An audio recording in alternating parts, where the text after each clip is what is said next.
trong phi ngài ấp mọc tăng hà là đi lalu man kasih maaf ni nanti lalu yang apingan kini panghala marwe ngayay pusan lagi yang apingan kamar jing ijanay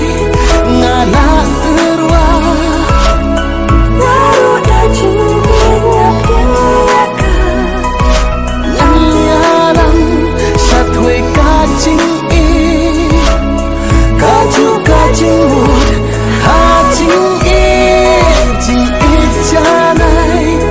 ngala urwa lalu dah jingin apin yaka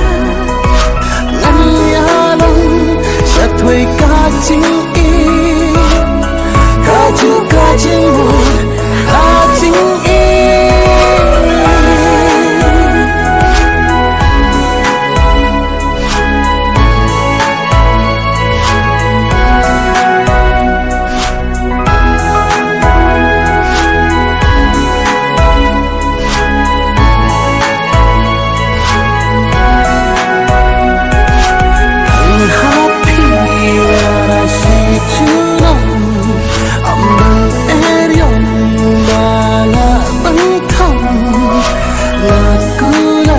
hikmat kasih ubrai